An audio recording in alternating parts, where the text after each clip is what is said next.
welcome to Tell Me Your Story, New Paradigms for a New World. I'm Richard Dugan, your host, and it is really a pleasure, as always, to have you with us, to join you, however you want to look at that. We're together again for another conversation here on a program that brings you new paradigms for a new world. We are giving you choices and knowledge of those choices to help make your dreams come true. And we have a returning guest. She is making her solo appearance because the last time she was on with another gentleman who I had double booked. And I said, I'm not going to waste this time. Let's just jump in and we'll talk to the two of them. They had a great conversation and connection, and the three of us did as well. And it is great to have Drasmine back with us. Thank you so much for joining us. Blessings. Good to be here. It is wonderful to be with you again, especially when I start taking a look at your website.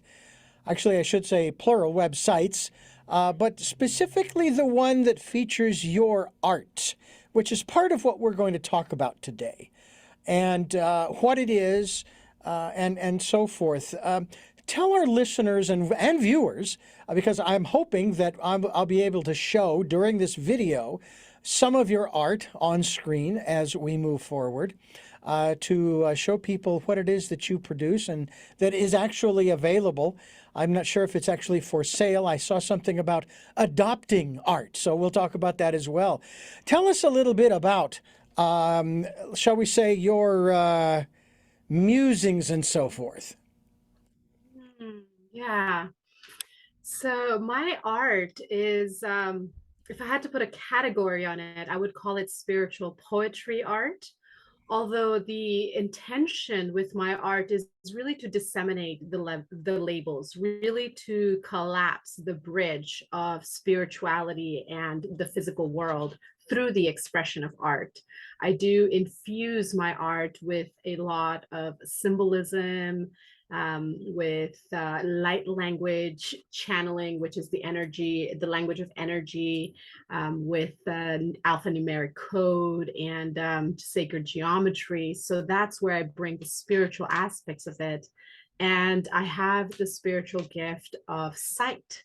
And so I have visions that come through me. And over the last 10 years, I've been slowly developing and refining my artistry to come to the sum that I am now, where I have come out as a spiritual artist to really bring God into our lives through the expression of art. Well, I want to show our listeners and our viewers, those of you watching on YouTube, a piece. I'm curious about the title of this piece, only because of, obviously, you have to have heard all of the jokes in this regard. But give us a little insight into this piece that you call breaking. Okay, I wasn't going to go there. I was. This goes back to 2018, by the way. I wasn't really going to go there, but you can't deny the humor in the title. Oh, Richard, I'm so pleased that you have picked up on that subtle humor. Yes, absolutely. Love it. Fantastic. So yes, Breaking Wind. I'm sure that if you're already on this vibe of comedy, you know where this is coming from. And it really is a play on words. You know, our language is the first thing that we learn and we develop. So I strive to create content with my art and my writing that is familiar, to invite, like, oh, I know that, but wait a minute, there's something different, you know, and that's really the invitation that I want. So the fact that you've tuned into that is fantastic. Now, Breaking Wind in itself is a meditation art piece. I had this vision of, I was really processing my emotion around bridging the subconscious and the conscious, specifically death. I've been in a journey for this past year and a half now, a very intimate journey with death, with close death in my family. And I was challenged for a few months over the winter with being at peace with this death in my family. And then one day it just came to me in the middle of the night. Some of my best revelations come in the middle of the night when everybody's asleep. And it's like, it's like a big fart of the universe. You know, death comes in like a big fart. Like it just like shocks you out of your senses, and it just like shakes you into place. And in the practice of shamanism, one of the techniques that is taught is the shock factor from a point of comedy, to shake loose the inertia, to dissolve that stagnancy and that stuckness that we get attached to as we mature, as we go through life experiences, we become hardened. And so cosmic humor is one of the techniques in shamanism that is used to break that stagnation. And so when the title of this piece came through, I admit I spent 10 minutes laughing. I was like, really? Breaking wind? How does it play out? And then as I sat with it, it really ties in. You know, we have the light and the night. And what breaks through our resistance is that first breath. What breaks through is that initial fart of release. You know, a fart is basically a release of like trapped gas. Yeah. And so this art piece is releasing that trapped gas of wisdom that is wanting to awaken, that's just stuck right behind the shadows, right behind the veil of surrender. Interesting. And the beautiful thing is you've taken it from the humorous, which you obviously you acknowledge, to, now, I don't want to say the serious, but say the more spiritual or metaphorical context. And it's one of the things that humor is one of those things that I personally, I just got a new phone. I had to upgrade. It had been 9 years. Believe it or not, 9 years. If I'm correct in the information about the old phone that I had, to a 2022 phone, and there's no headphone jack. So all the headphones that I bought and earbuds that plug in, they're wired, I can't use. So I had to buy earbuds. Well, the advantage there is I only put one ear in. I always have. I can't allow myself to not be aware of sounds in the outside world. So I only put one ear bud in. And at night, after watching whatever dramas or what have you that we watch on demand, I then go to my YouTube channel. I go to the comedy section. And I listen to all kinds of old Johnny Carson, The Tonight Show episodes, Jim Gaffigan, Stephen Wright, Craig Ferguson, Trevor Noah of The Daily Show, Stephen Colbert, and the list goes on. Because I want to leave the conscious world, I guess you could say lighter, happy, you know? Mm-hmm. Because if I don't, and it's not that I have nightmares, quite honestly, I don't really remember.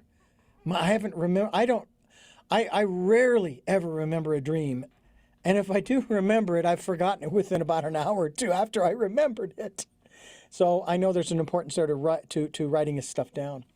But your art, it sounds to me like that is where your art mostly emanates from, is your dreams, the messages that you receive. And one in particular I would like to talk about, and as a matter of fact, what we're going to do is just take a quick pause here to remind you that we are talking with Drasmine, and we also encourage you, ladies and gentlemen, to go to her website where you can find out about her art, Drasmine DreamWorks .wixsite,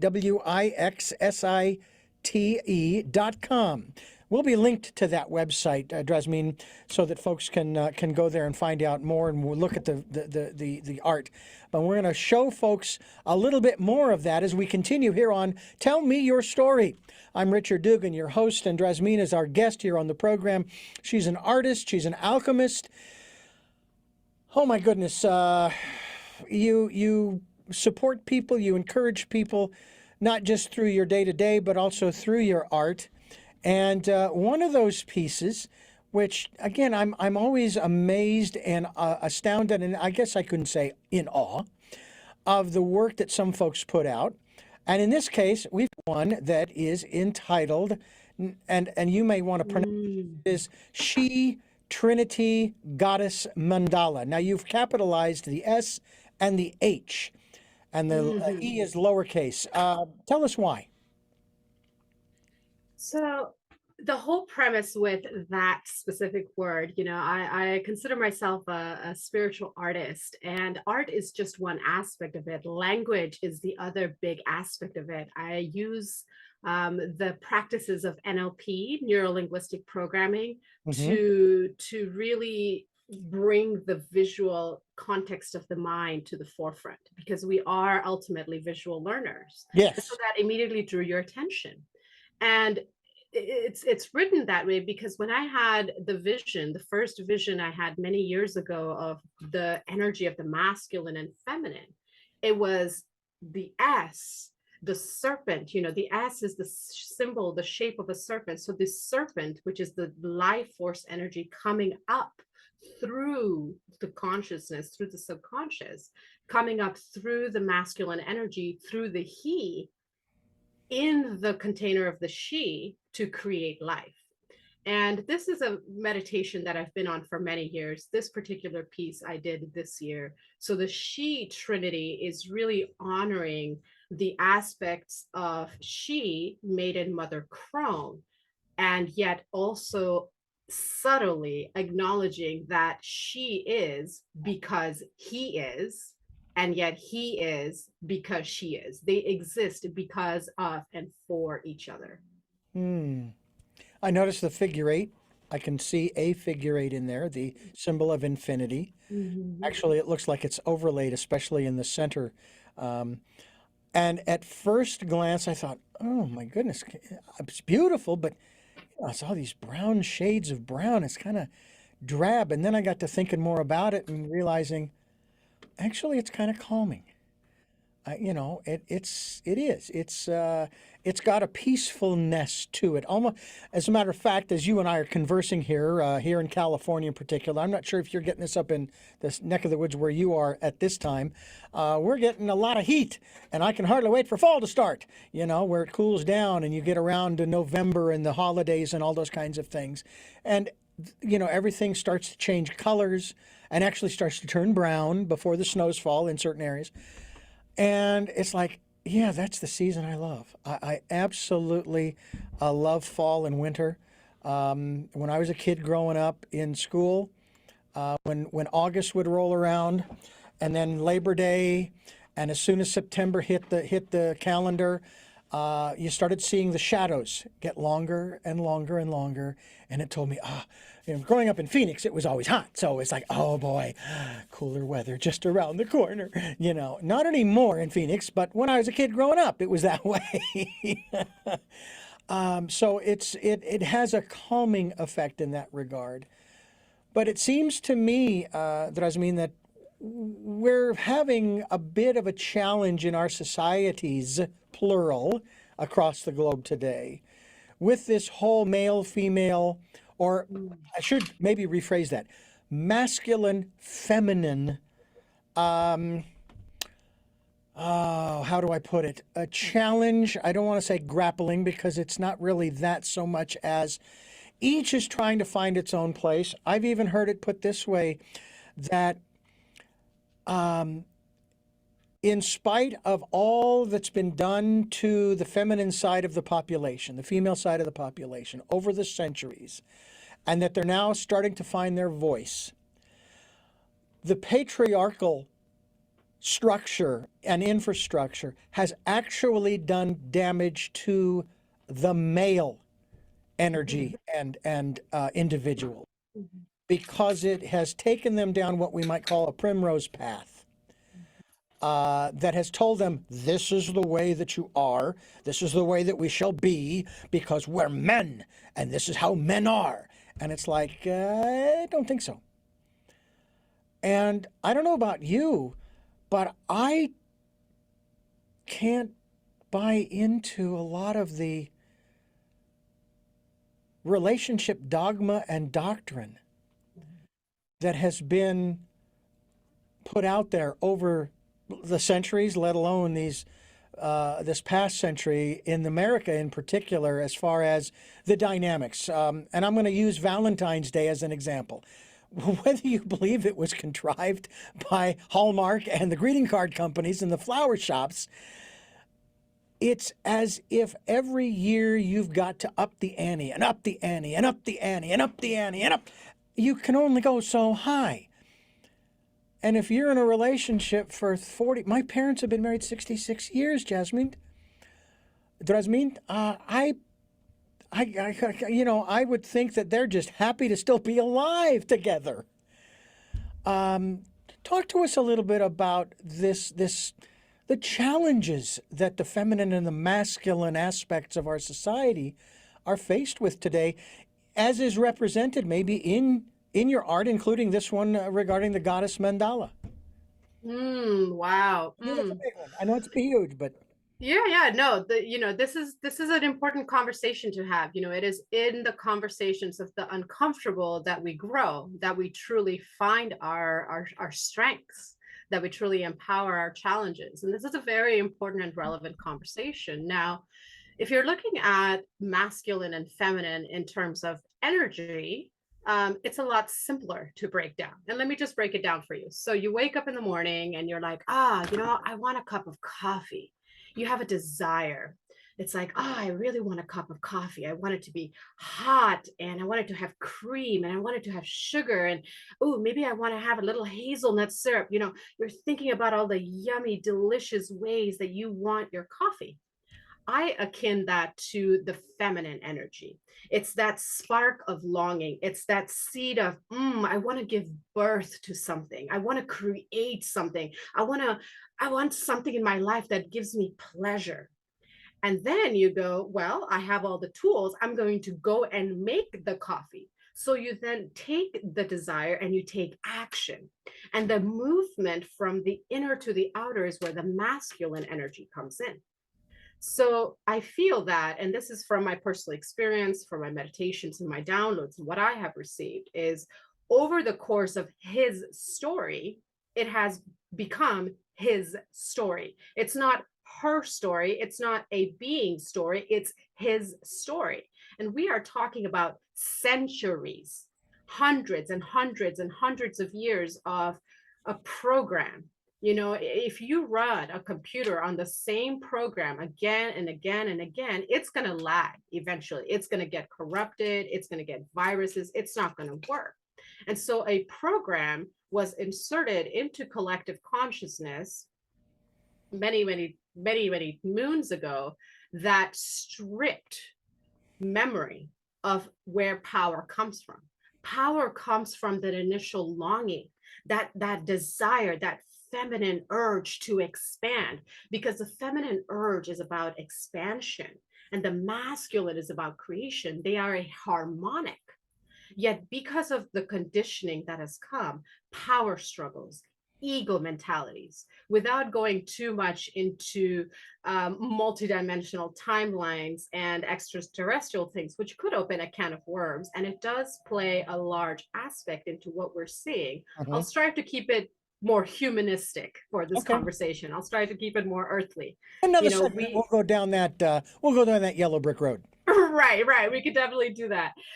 But for the sake of simplicity of this conversation, we have seen the aggressive rise of power struggles. Somewhere along the line, someone was told no. And no is difficult.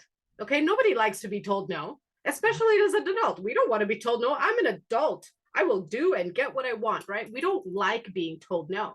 And in that moment, when someone was told no, right? I believe that acceptance of that no was not reciprocated. And it allowed a seed of disenchantment to come in. When we talk about the light and the shadow, they exist because of for each other. You have the night because of the light.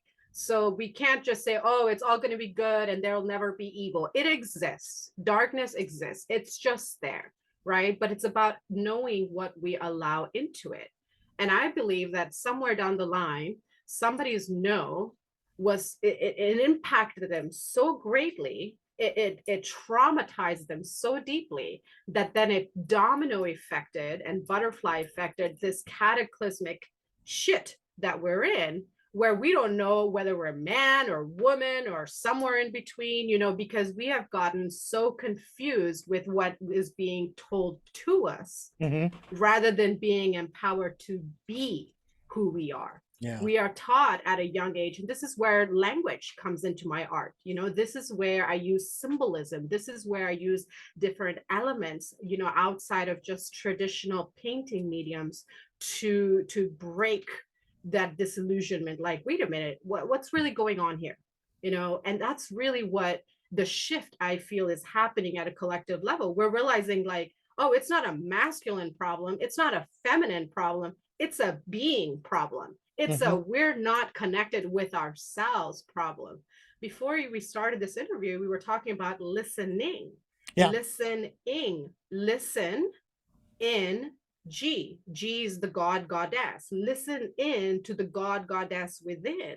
There is a small percentage of beings who are in power.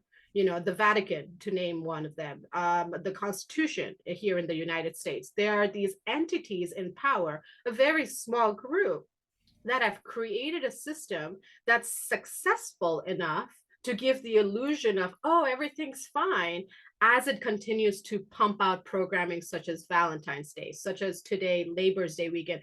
Oh, we're celebrating one day a year, our amazing workforce, but the rest of the year, we're not going to treat people as humans. Oh, you need to take time off because your dad died? That's too bad. Oh, you need, this or that. Yeah. Oh, you can't pay rent. Oh, you need more time because you just had a child and you just need to recover from your traumatic childbirth. Nope, you're going to get 3 weeks. And if you don't come back, we have over time, the collective consciousness has dehumanized people by attaching labels to them. My art aims to remove those labels and bring back the raw emotion. Because when we look at our emotions, which I hope is what my art invokes above all, when those emotions come to the surface, that's when we can really start to see some effective change. Because emotion is just energy in motion. Energy has become clogged, has become stuck. The masculine doesn't have a safe space to be in his feminine energy. The feminine doesn't have a space to be feminine because she's had to become masculine, and it's just created this war of the sexes. And now we're just seeing, all of these programs and television shows where we're just pitting against each other, creating competition, creating a hustle culture, creating a struggle culture. And these are all false programs that take away from the power of the I am. Trees don't struggle or compete with each other. Animals don't compete with each other. Competition, struggle, poverty, lack, difference is a human mind-made construct that's literally words and language that has been fed down for generations. There is a new on-demand program that is a prequel to a very, very popular program, and both of them are sort of in the medieval construct. And most people will know of the Game of Thrones. And there's a prequel called Home of the Dragon. Now, there was a great line, I think it was in episode 2. I'm not even going to try to explain how we got to this line, but I think it applies to today in terms of what's happening. And this one woman is speaking to the quote-unquote princess and says that the patriarchy in that day would rather destroy and burn to the ground the civilization that it rules over than allow a woman to rule. And it seems as though in our day, it's not so much that they would burn it to the ground as opposed to have a woman. They would burn it to the ground as opposed to allowing the feminine energies to play a role in creating a better society and a better civilization. Is that a fair assessment? I would say yes. We all are made of feminine and masculine energy. We all have the capacity to be sensitive to be thoughtful, to be compassionate, to care deeply from the heart. But we do not have a world that supports us. The moment a being steps into their authenticity and says no, and says, I want more, I deserve better, they are either threatened with their job, with their life, and sometimes both, with their families, and so on and so forth. So people are kept in fear, people are kept small because it keeps the few in power in power. Yeah. There's a series of illogical situations that exists. I'm not even going to go down the list. It's pretty obvious to me, maybe not so much to other people, as to how this continues to be perpetuated year after year, election after election, decade after decade, and quite honestly, century after century. And I will quote to you from one of my guests some years ago. He wrote a book having to do with a new revolution, basically. And the subtitle had to do with returning to a more reasonable form of government. My first question out of the blocks was, so when was the last time we had a reasonable form of government?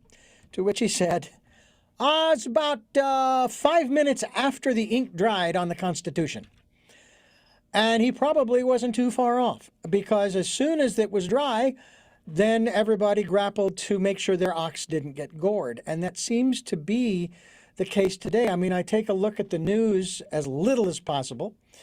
Inflation, I don't know what you're talking about, inflation. I'm not saying that prices haven't risen, but it's like, it is what it is. And I either pay it or I don't pay it. I either put gas in the truck or I don't put gas in the truck. Make up your mind. Don't complain about it. Don't complain that there isn't enough. Because quite honestly, there's more than enough for everybody. Of Absolutely. Everything. Mm-hmm. Talking about a drought here in California. I don't know if Oregon and Washington are experiencing the similar problems, but they're talking about, water wars. And I'm going, all right, well, we all live and work and play here together. Why would you waste the energy going to war over something that we have many other ways of bringing it to ourselves if we would but do what needs to be done? And that's why I like what you said earlier, and it's part of one of our campaigns here on Tell Me Your Story, to encourage people to participate in the Decade of Perfect Vision, the 2020s, where we ask people to go within and listen to, if you will, the goddess, the God, the divine self, the higher self, the still small voice, whatever you want to call it, to guide us as individuals, because I honestly do believe that there is a collective connectedness between your still small voice and my still small voice. They are coming from ostensibly the same place, if you will, even though there is no real place. It's the same source.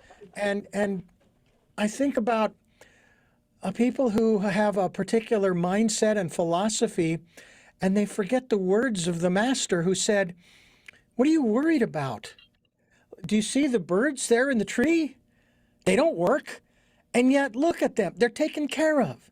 They have plenty to eat and a place to sleep at night, and so on and so on and so on. So what are you, and you are, again, this is from the master, you are a creation of the Father, if you will, of God, of the divine, what have you. And how much more will you be taken care of? And we just need to relax. We're going to relax a little bit here as we continue talking with Drasmine, DreamWorks.com. Actually, it's wixsite.com. We will be linked to her website so you can find out more as we continue here on Tell Me Your Story. I'm Richard Dugan, your host, and I have to say it is really a pleasure to have Drasmine on our program because, Drasmine, you may or may not know this is our 15th anniversary of this program, and you are our I don't know how to put this. You're our last guest of the 14th and the first guest of the 15th year of Tell Me Your Story as we go forward in time. And I got to tell you, it amazes me. I still think back to when we first started on September 7th of 2007 with this specific program, and wondering, how long will this last? You know, who will we? I didn't even really think about it that way. I just thought, okay, I got to figure out who I'm going to have on the program to talk about some of these issues that we need to look at from a different perspective. And you help us to do that because you have as soon as I can bring there it is, you have a book which I'm rather interested in finding out about. It's called Inner Alchemy Meditation, or I Am book, basically to awaken and and magnetize your I am presence. And that's just come out this year, and we're excited about that. Talk to us a little bit about this aspect of not just the meditations, because this book contains multiples, and obviously that's artwork on the cover right there, but the concept and aspects of alchemy and what inner alchemy means. So what is it that we're turning, shall we say, into gold? I assume that that's what we want, but that's maybe a metaphor or a symbol. Beautiful. Thank you. So, you know, I love that you brought up the concept of alchemy, because alchemy is happening right now as we're speaking. You know, take a big deep breath in. That is an alchemical process. Okay, you are receiving the air of life into your physical body. It is traveling through all of your cells, nourishing every cell of your being, and then coming back out as carbon dioxide. That's an alchemical process. And so alchemy is basically the melding of energy and matter. The physical, which is the mind, the heart, and the body, to the non-physical, which is the spirituality, the creativity, and the pleasure bodies within a being. And when all of these energies are in balance and in harmony with each other, then you are connected. You are listening. You're able to listen in because you're connected. You're not disconnected from mind, heart, body. A lot of the programming, you know, you were talking about all of these things that are happening on the social media. They're just distractions. That's all it is. Television, media, politics, this movement, this propaganda, that propaganda. It's all theatrics, distracting from the magic that's happening inside.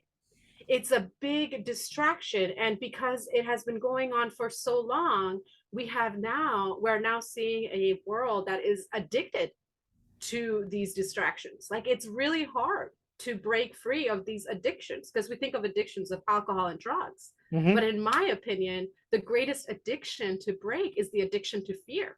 The fear of success. What if I succeed? The fear of failure. Okay, everybody knows that one.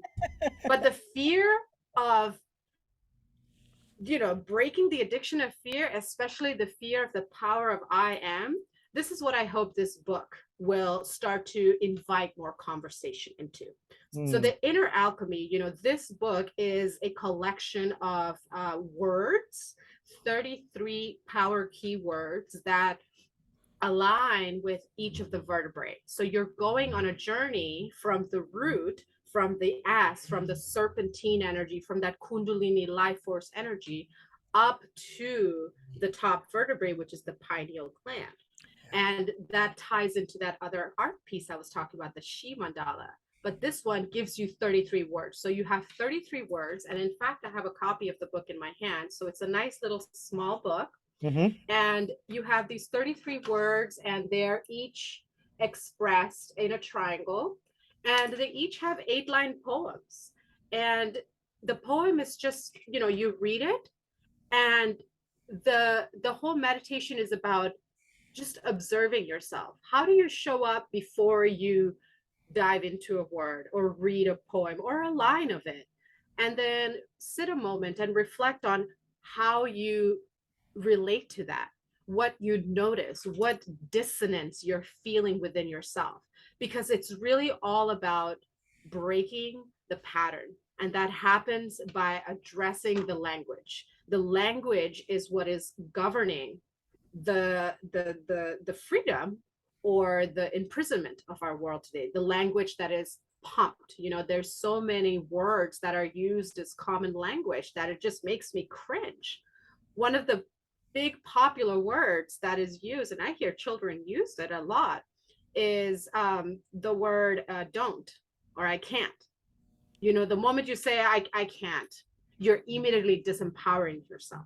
You know, oh, I don't think I can do that. I don't think I can succeed. I don't think I can get that job. I don't think that guy likes me. I don't, you know, don't touch that. That's one of the first words that children listen. Don't touch that. Don't touch yourself there. Don't look at that. Don't say that. Don't do this. You know, it immediately imprisons the mind.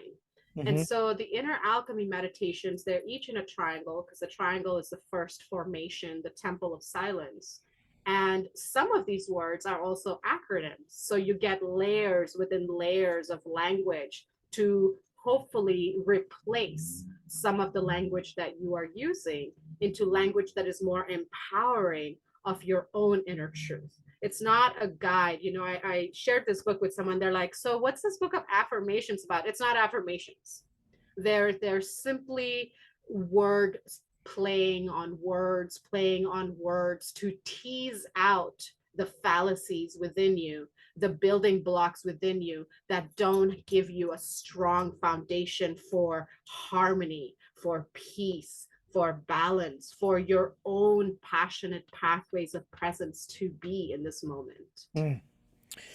And that's an interesting distinction you make between these words that are not affirmations. And words have power. I've said this, I don't know for how many decades, that words have power. And I think specifically of politicians who are running for office, and they say stuff. All right? I don't care who the politician is. I don't care left, right, middle, up, down, sideways. They are using the words they're using to elicit specifically an emotional response that will encourage the individuals to vote for them and not Correct. the other person. Correct. Okay? And that is where the power of emotion, energy in motion, Yeah. and the energy begins in the language. What Yeah. is the word that you're using? Language has been used for many, many, many centuries to manipulate and distort and imprison the world that we are in. The Constitution of the United States was created on a foundation of slavery. And that's why in today's world, we are still seeing an enslaved society, because what is built on a faulty foundation cannot thrive. If you don't have the proper soil for a seed, it's going to be a sickly plant. And so that's why we have a sickly nation. Yeah. We have a people that is at unrest because the Constitution was not written with all the people, for the people, we're all together, the indigenous and the Black people and whoever is in this country, they didn't all come together and create a harmonic. Yeah. Outsiders came, wiped everybody out, and said, this is the law. Yeah. And that's why nothing keeps working, because you keep trying to fix something that the gunshot wound is hundreds and hundreds of years ago. You got to go remove the bullet wound. Yeah. And bear in mind, we're talking about, we're not talking about being un-American here. No. Versus, I guess the opposite would be nationalistic. I suppose someone would say, oh, patriotic. Okay, fine.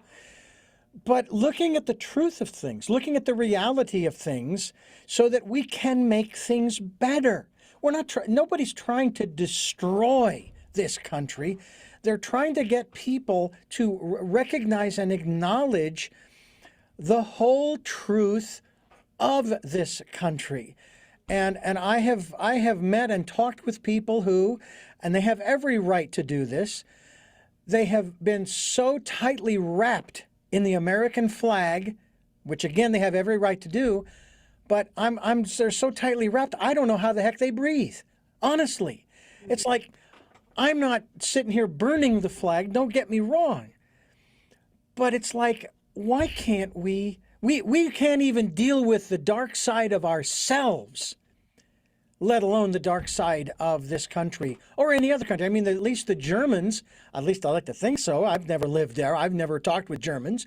But at least I would think that the Germans, they don't let their population forget what happened 60, 70 years ago. You know, I would hope the Japanese population would do the same. Of course, they've got reminders of World War II in a couple of their cities. And this is the other thing about, for example, not only Game of Thrones, but also Home of the Dragon, the prequel. I like the concepts that they're bringing forth of matriarchy that's trying to raise its head into the patriarchy and having a heck of a struggle of it. But it's all the violence. It's all of the warring between the kingdoms that just goes on. And it's like, okay, you've seen one battle amongst the knights. You've seen them all. You've seen one head split in half by a sword. You've seen them all. Can we move on to something a little more, productive here? But that's the storyline that they're putting out there, that continues to reinforce this attitude that I'll be honest with you. I don't know about you, Drasmine, but the idea of wanting or even having the desire to control another human being, I got enough to do taking care of me. So I'm going to interrupt you real quick and say something that is probably going to open a can of worms. So Go for it. The idea of patriarchy and matriarchy is not going to work in the times that we are evolving into, because both of them have already been done. Matriarchy didn't get worked. Okay, there was an imbalance of power. Patriarchy, so obviously, is not working. So it's really about equality, and it's beyond equality, because the masculine and the feminine are not equals. They are complements. So this whole idea of equalizing masculine and feminine is just an absurd thought. It's another distraction. Let's equalize the masculine and feminine. You can't. The masculine doesn't work on the cycles of the moon. The masculine works on the cycles of the sun. The feminine works with the cycles of the moon. They are complements, not equals. So that's why the matriarchy didn't work. That's why the patriarchy isn't working, because they are two complements fighting each other. And this whole idea of control, it's a parasite. It's a virus. Yeah. Oh, yeah. Viruses is what controls animals. Animals go rabid and start attacking each other when they are infected. And our collective conscious has become infected with a parasitic energy that has been perpetuated through our language.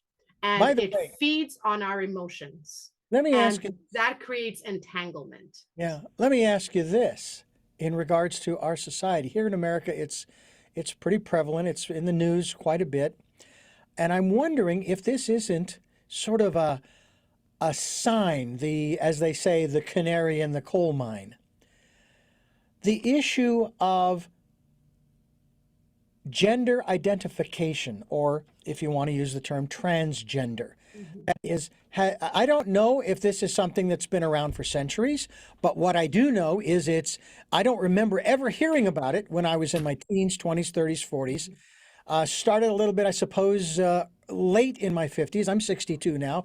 And it's like the one conversation that a lot of people have a lot of difficulty with for a lot of different reasons. But I have to wonder, is our society, certain segments of our society, so sensitive to what you just described? Matriarchy didn't work, patriarchy isn't working, and the males who came into this world as males are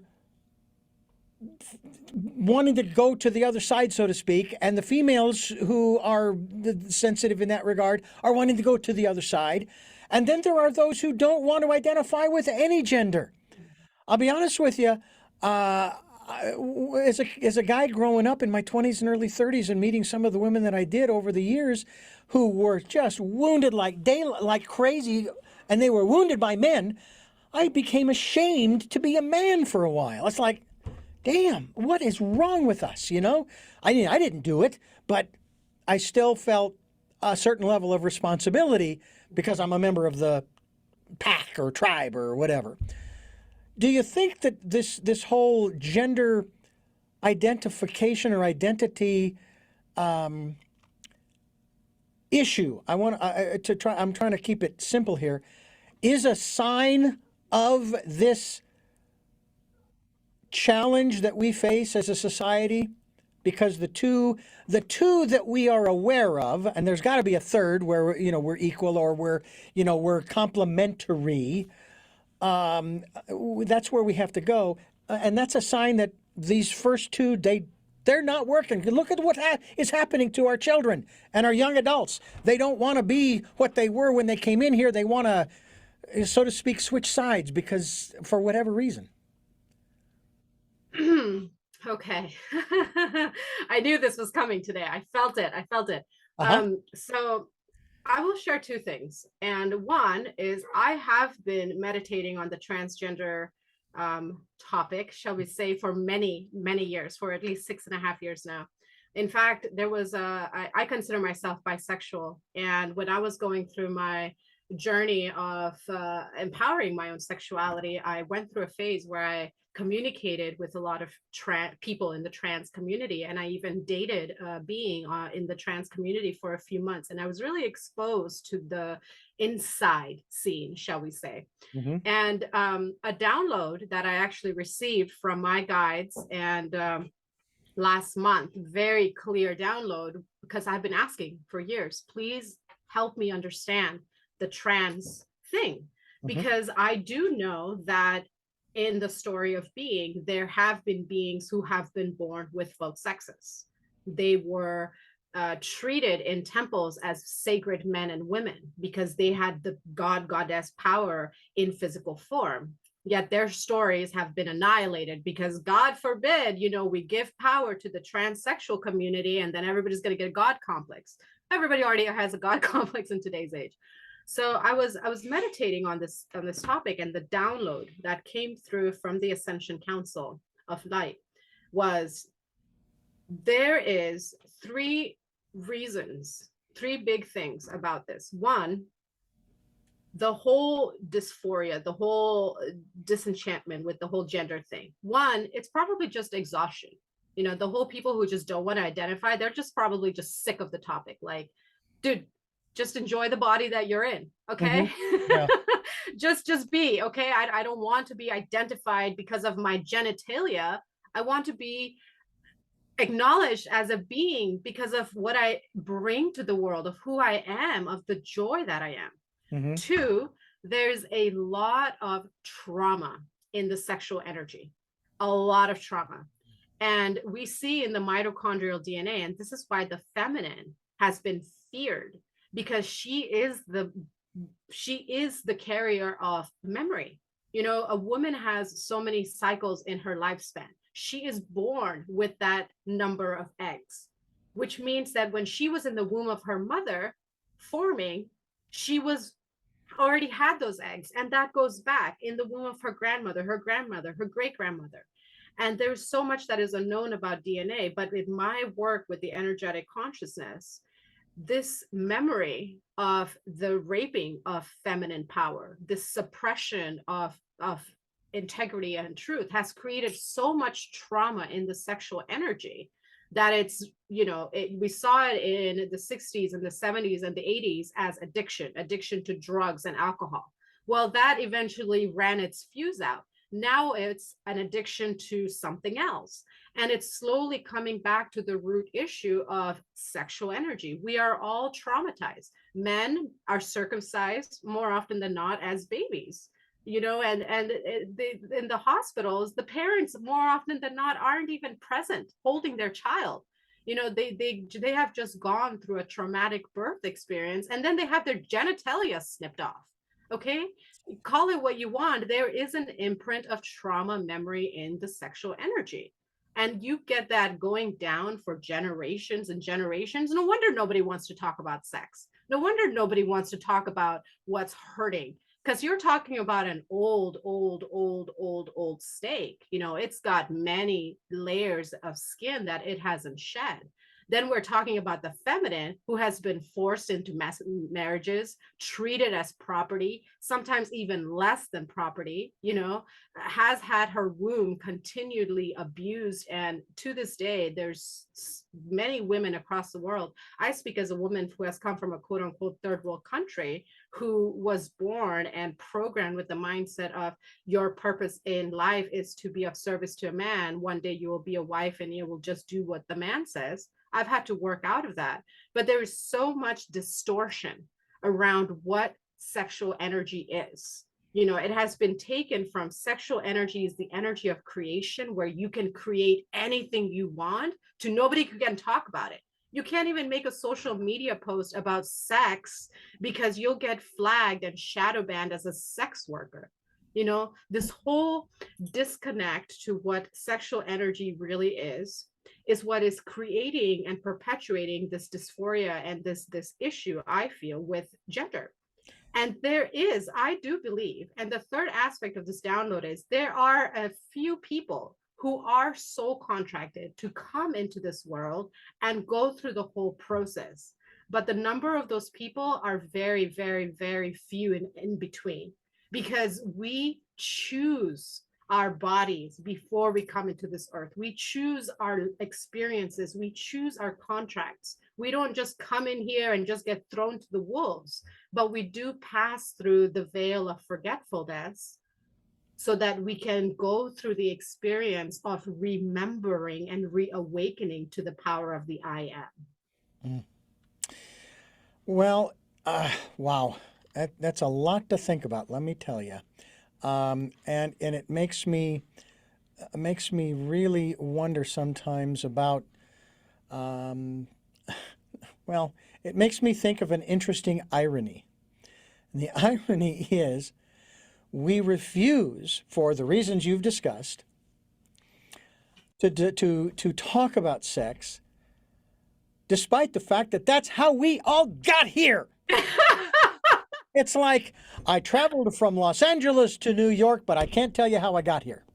Right, exactly. I can't talk about it. No, it's no taboo. Yeah. You've got to be kidding me. Everything is sex. Okay. Yeah. Flowers are sex.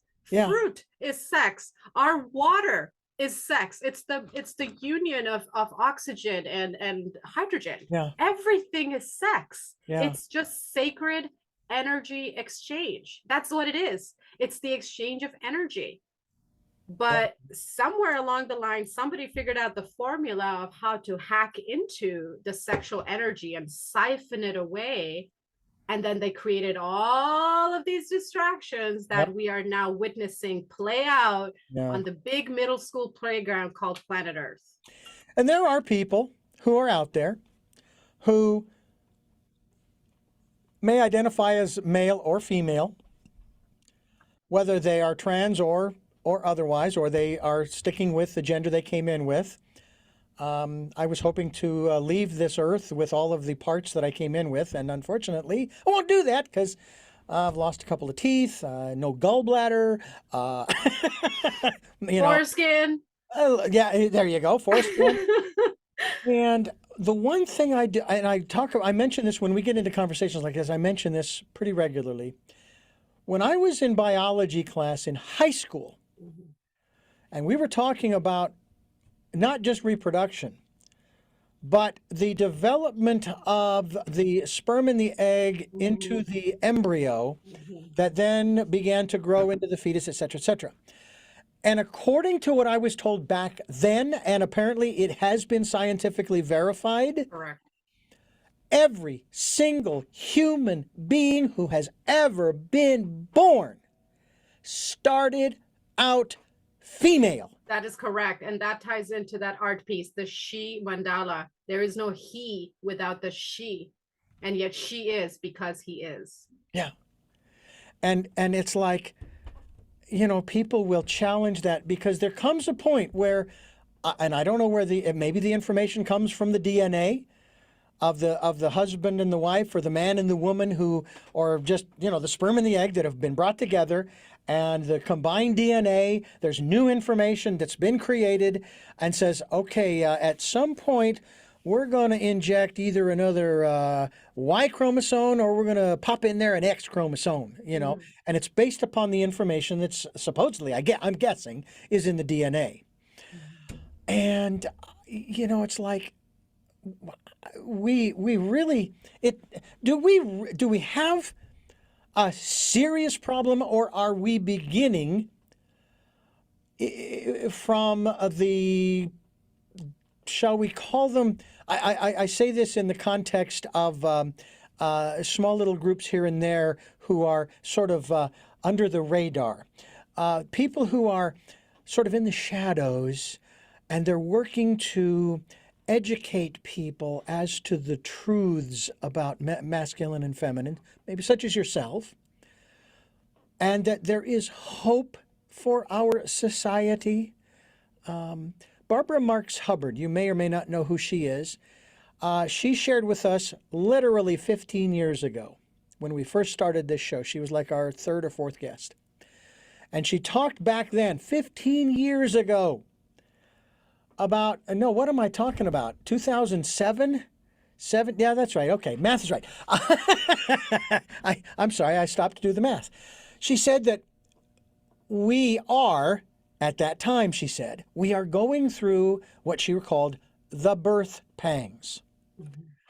That just like a woman who is giving birth to a baby, there is the pain, there is the anguish, and all that goes along with it, which I have no clue about. My mother has it 6 times over.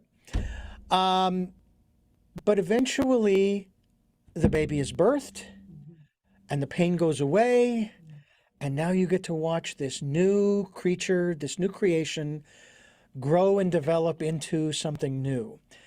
And I don't recall her telling me how long that process was going to be, but it seems as though, at least from our human linear perspective, it's taking a long time. I mean, she was talking about it 15 years ago. I don't know if it started 15 years prior to that, or how much longer it's going to go on. But even so, it's still temporary, isn't it? I'm wondering, Richard, do I have a moment here to perhaps crack open, maybe like go off down that yellow brick road? Please do, because I was actually going to go down that way. Before you go down that yellow brick road, and don't lose your train of thought there, I want to remind our listeners, Drasmine is our guest here on the program. Drasmine, DreamWorks.wisite.com. That's DreamWorks.wixsite.com. Will be linked to it here on Tell Me Your Story.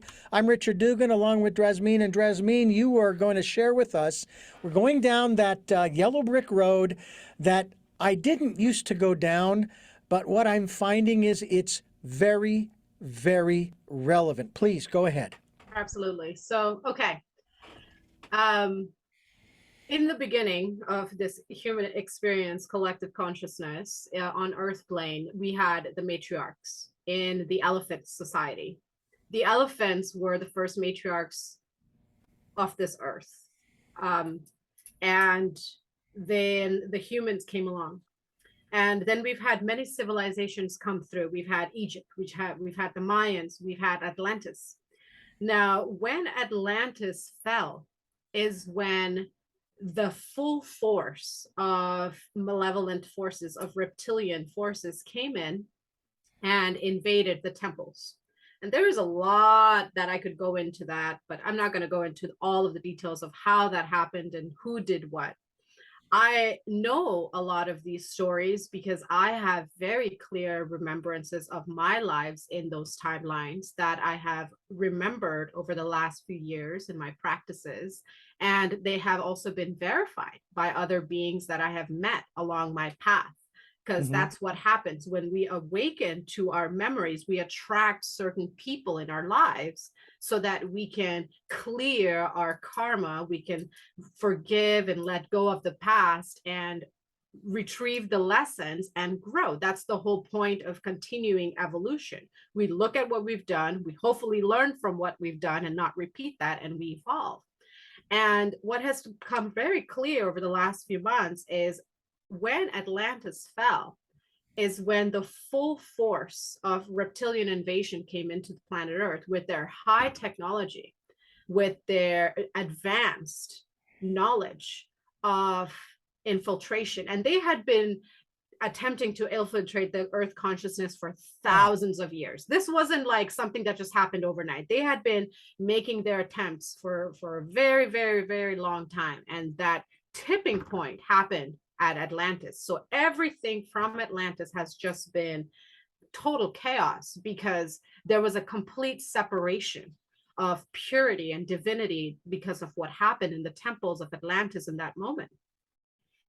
These reptilian entities came in and basically took the women of this earth and raped them and produced offspring.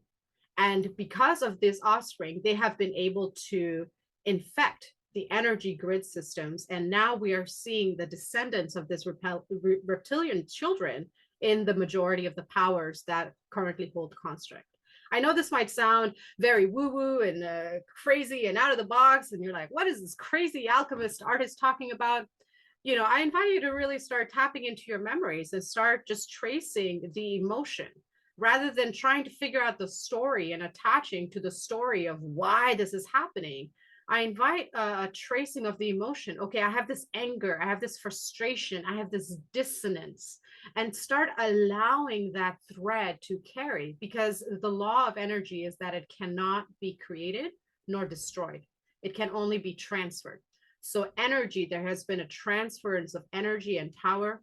These reptilians came in, these dark forces came in, stripped the temples, removed all the women. The veil, which was a symbol of a woman's authority and power in her community, of her connection to God, was then placed on top of the woman to hide her. Many of the priestesses were raped.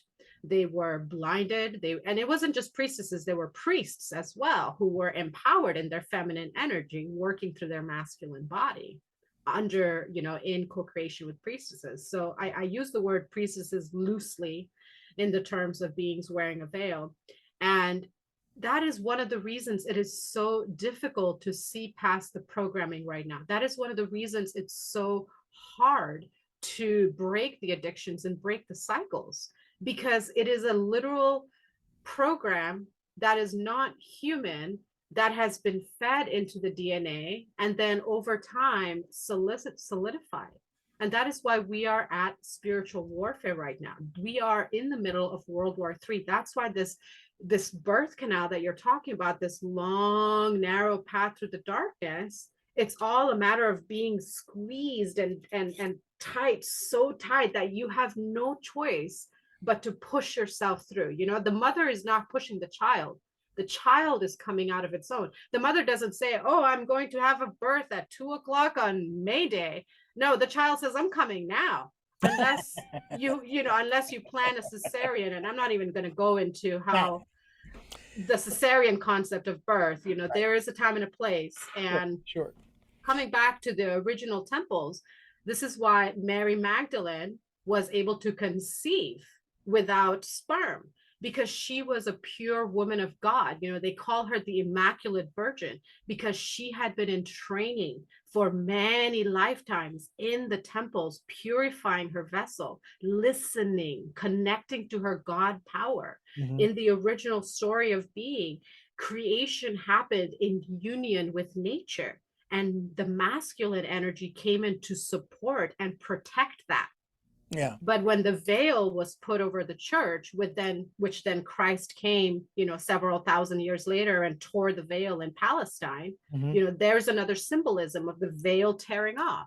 We're seeing a repetition of cycles. Every 2,000 years, the veil is tearing off. The veil is tearing off. Christ came and tore the veil down. Mm. Now we're seeing the veil torn down again. When the reptilians came down to Atlantis, they tore the veil apart between those in power and those that weren't in power. And in that confusion and that chaos, they took over. Yeah. That's why it's so hard to pick up on the subtle programming, because it's so subtle. It's energy. We don't have a manual on energy. There's no guidebook on energy. Yeah, no, there isn't. By the way, just a little correction, it wasn't Mary Magdalene. It was Mary, the wife of or the betrothed of Joseph, Mary Magdalene. Yes. She Thank you. was actually, then this is something significant. Mary Yes. Magdalene was the first person, let alone woman, to recognize who Jesus was Mhm. following his resurrection. Thank you. Thank you so Whereas, much. whereas the apostles who came upon him afterward basically, and I'm going to paraphrase here, but they basically said, "Oh man, can you tell us where the nearest pub is? We need to drink or two. Our friend just died, and we're so sad. And he says he's going to be back in 3 days, but we don't think so. Could you tell us which way to go? You know." One of my favorite lines. One of my favorite lines of Mary Magdalene is there before Jesus. She's, I think, on her knees or prostrate before him. And she reaches up to touch his gown, if you will, his robe, whatever it was he was wearing at the time. And he basically says, "No, don't touch me." And I interpret it as saying, "Mary, don't touch. The paint's not dry just yet. Okay, it's not dry yet." But she knew who he was. The men didn't. And I just find that it's like Mary Magdalene should have been the head of the church, not one of those knuckleheads. There's a key right there. Yeah. The feminine sees first. And that goes back to where we opened the conversation. She brings that vision. Yeah. She brings that aha. She brings that, let's go. I see you. I empower you. I encourage you. But here's the kicker. Why did the church leave that part in to even give any credence to the importance of the feminine?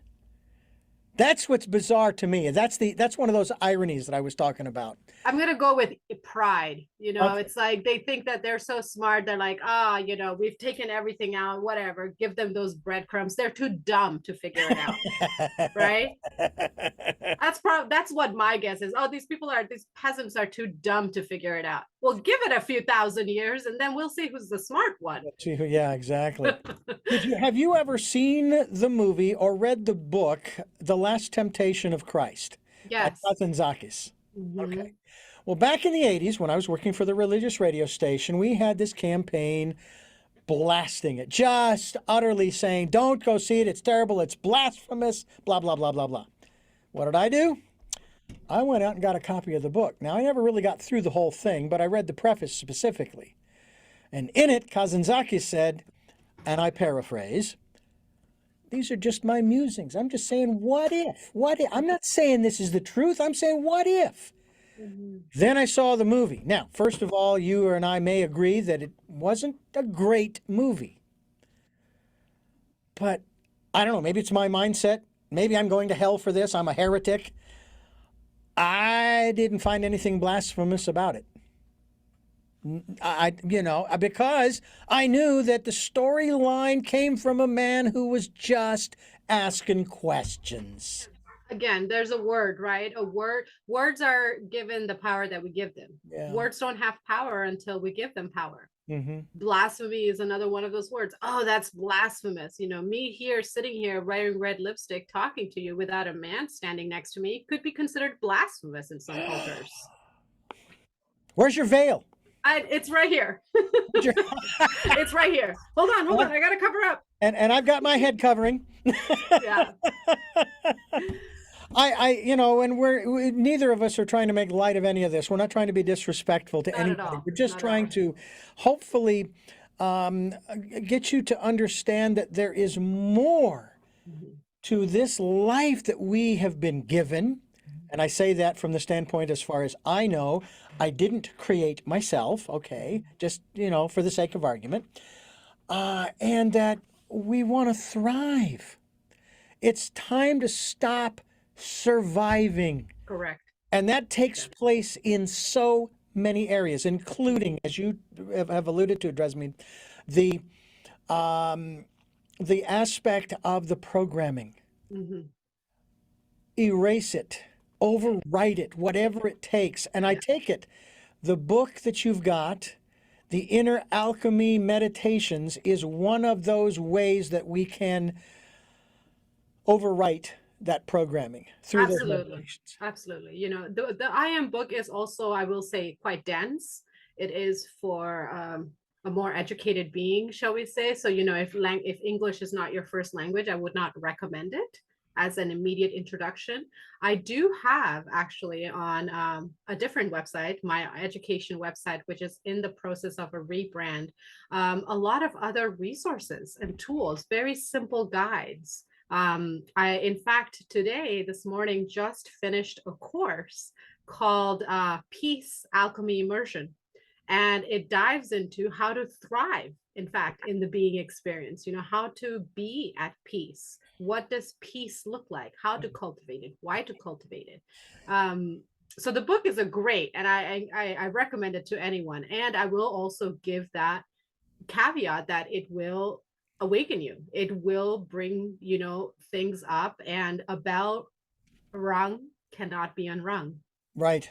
Oh, I love it. As a matter of fact, on this program, I used to say at the end of the program, maybe a little facetiously, now that you've listened to the information that has been presented here, I hesitate to inform you that you can't unhear it. Now you're going to have to deal with it.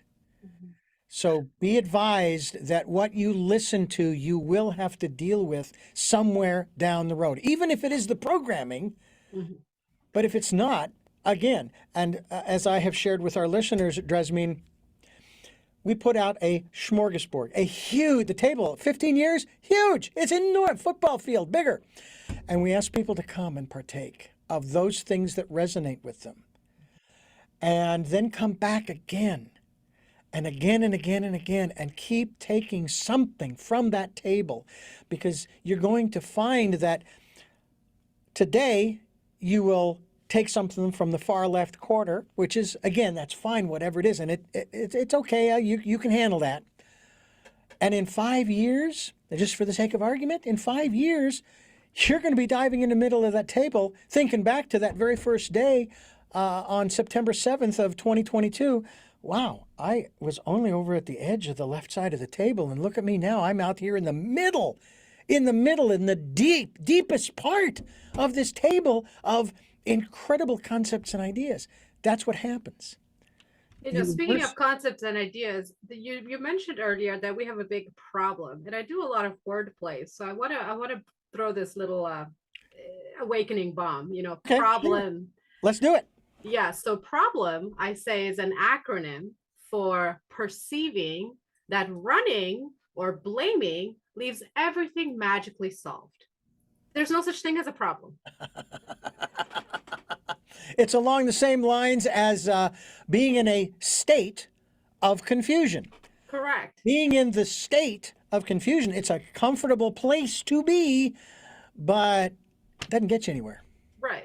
You know, you're running away from something, or you're blaming something. You're giving your power away. You know, in the 80s, the big thing was victimhood. Mm-hmm. I went through LifeSpring, which was an outgrowth of EST. I went through the 3 levels of LifeSpring, and I remember how they would, in these programs, they're designed, they break you down in the first 3 nights, and then they start to build you back up on Saturday all day and Sunday all day. And it's usually through sort of sleep deprivation of sorts, you know, where you're there till 12 or 1 o'clock in the morning. Then you got to go to work the next day, Thursday, and then you got to go there at 7 o'clock that night, and they keep you till 1 or 2 in the morning. You got to go to work Friday. They do it again Friday night, and then you got to be back early Saturday. And that's when they start to build you back up again to help your self-esteem and all these different things. And one of the things that I found so fascinating was this experience that I had in another program. It was more in the 90s. It was called Delta Vector. They also called it Omega Vector. And we were all sitting around in the big room, sitting on the floor. And the facilitator came in and said, you know, I understand that a lot of you, there's some of you here who feel like you don't want to be here. And I hate to give you a rude awakening, but you're lying to yourself. Because if you didn't want to be here, you wouldn't be. But guess where you are? You're here. And it's kind of like that old saying, wherever you are, that's where you are. Okay? So wherever we are, that's where we want to be, because if we didn't want to be there, we'd be somewhere else. Yeah, correct. So choose where you want to be. Mhm. You can do that. Yeah. You know, And unlike trees, we're not rooted. We can move that's, around. yeah, yeah. So as we continue here, we're talking with Drasmine DreamWorks.whisksite.com, the website. We hope that you'll go to that website. We'll be linked to it as well. I'm Richard Dugan. This is Tell Me Your Story. We are bringing you new paradigms for a new world, and we've been doing it for 15 years, ladies and gentlemen. 15 years. I won't sit here and count them, 1, 2, 3, 4, 5. But what I will do is let you know that even though right now in the podcasts from SoundCloud, iTunes, TuneIn Radio, Spotify, Stitcher, Player FM, Blueberry, iHeartRadio, Amazon Music, and many other locations too numerous to mention, along with YouTube, on the podcasts, we have programs all the way back to January of 2018. Okay. So right there, you've got 6 years worth of programs. On YouTube, we've only been putting up YouTube stuff since, I think, 2020. So it's only 2 years. I've got 200, almost 300 videos or video casts up on YouTube for you to watch. Hope you'll subscribe as well so you can be notified when a new interview is posted. I love doing these programs because of people like you, Drasmine. It is a wonderful experience. And I will tell you that I have no problem with someone saying, you know, Richard, okay, I get your point, but, and then they say, have you ever considered this? To which I responded to one of my guests who did that to me. And again, I didn't have a problem with it. I said, well, there goes another one of my straw huts up in flame. I'm going to burn them all down. I don't care. Because as I told my late sister, who I had a lot of deaths in my surroundings this 2022. I told her at one Thanksgiving while we were standing in the kitchen, to the consternation of my mother, having one of these spiritual religious debates, I said, as she challenged me on my salvation, I said, look, my beliefs of yesterday are not my beliefs of today, are not my beliefs of tomorrow, because I'm still alive. I'm still growing. I'm still experiencing. I'm still living. And I'm still asking questions. And I hope that other people will do the same. I really do. I really do appreciate what you bring to the table. All of it, you know, including the walk down the yellow brick road. Because if someone's got a better explanation, I'll love to hear it. You know, I really would. But I think my wife said it best in regards to our lack of indigenousness to this planet. She said every other animal on this planet has its own, shall we say, residence. Do you see polar bears at the equator? Do you see iguanas at the poles? Of course not.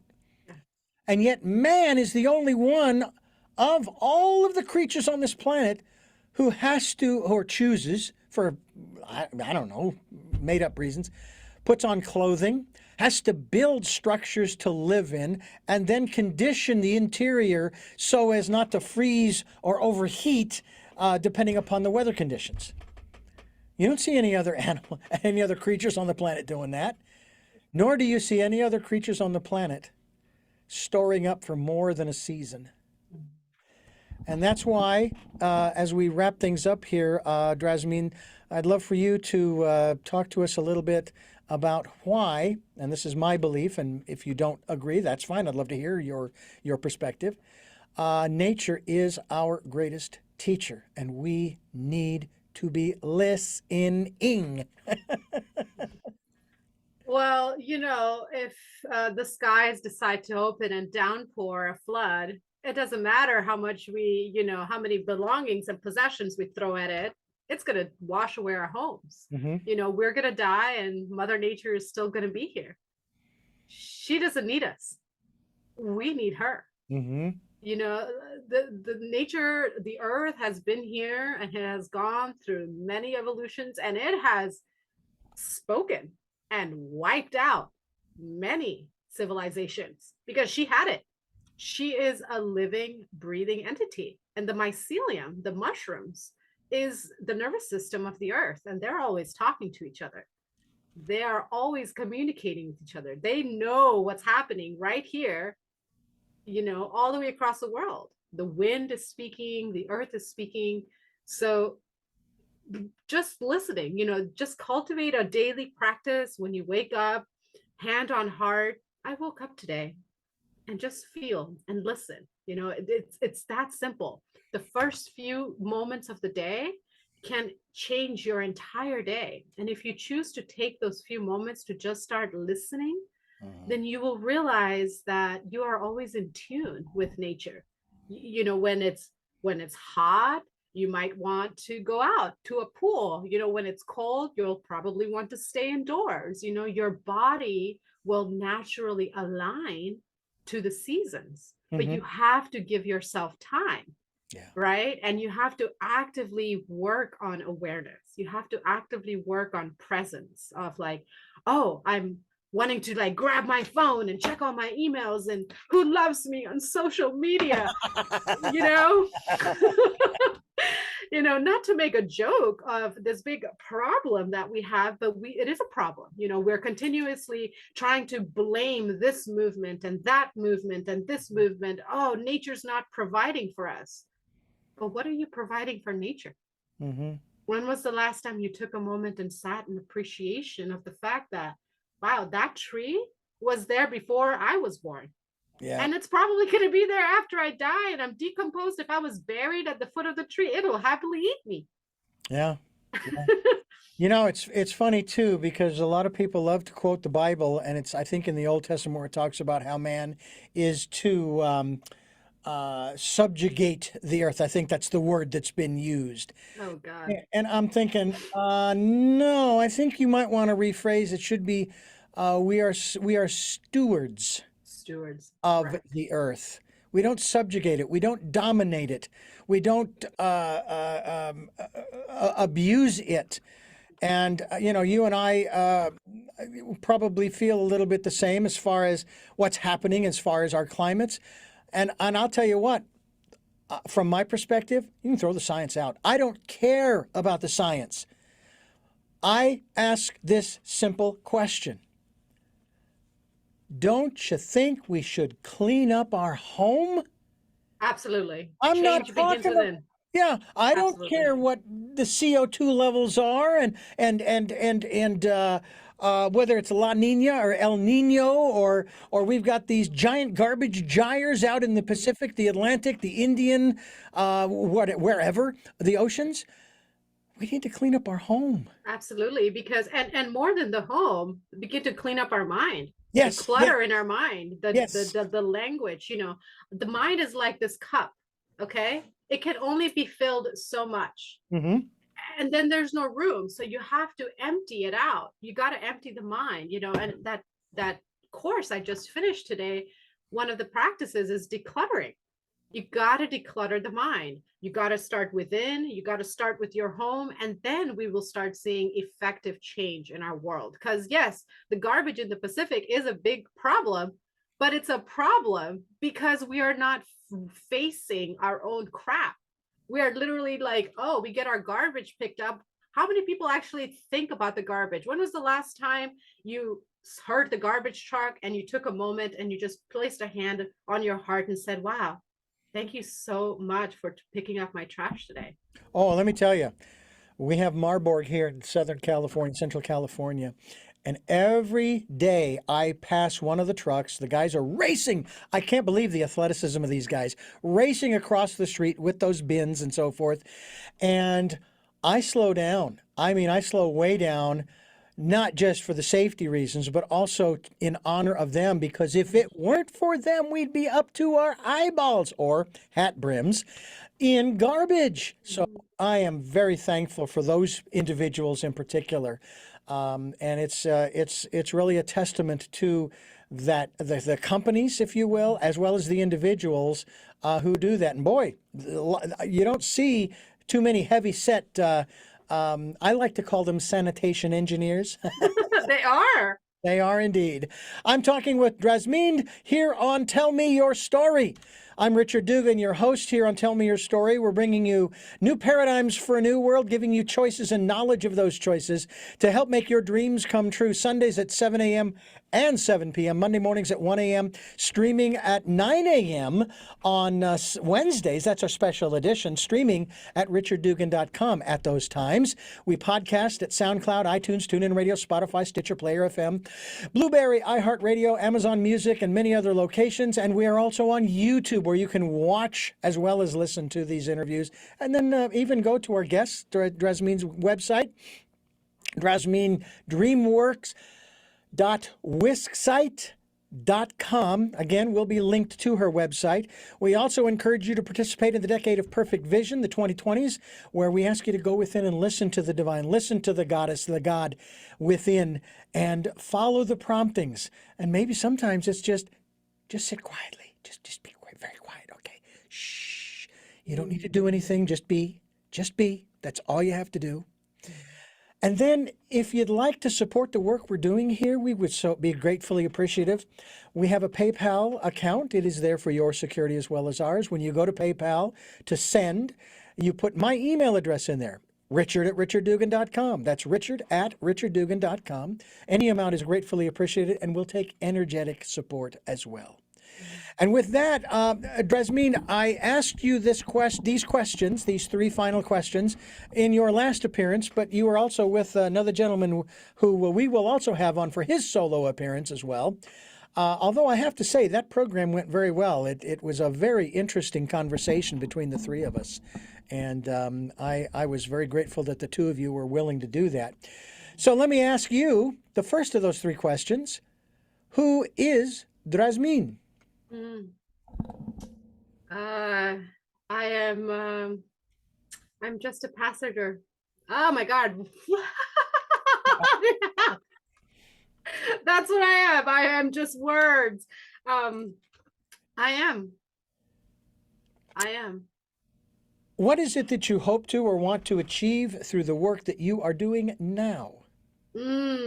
Wow. Well, if it hasn't been made clear thus yet, I really hope to dissolve this whole disillusionment that we are separate from ourselves and from each other. And finally, what is your life's purpose? Well, my life's purpose is to experience this adventure that we call life, and in the process, eat some delicious food, smoke some amazing cannabis, meet some amazing people, create some magical art, and perhaps change a life or two along the way. Not bad at all. Well, Drasmine, again, thank you so much for joining us here on the program, and I look forward to having you back again, and maybe we'll dedicate a program to going back down that yellow brick road and talk about the off-worldly influences, shall we say, and also dispel. I find it disheartening that the powers that be are doing this, because if anybody thinks about it, as I have, they will know that these off-world beings mean us no harm. Here is the reason why. Because if they can travel halfway across the galaxy, you and I, Drasmine, we would not be having this conversation. It would already be over. So that's just my perspective. But maybe we'll have you back and we can talk a little bit more about that. I think it would be rather fascinating. Explore the possibilities. The possibilities. You got it. You got it.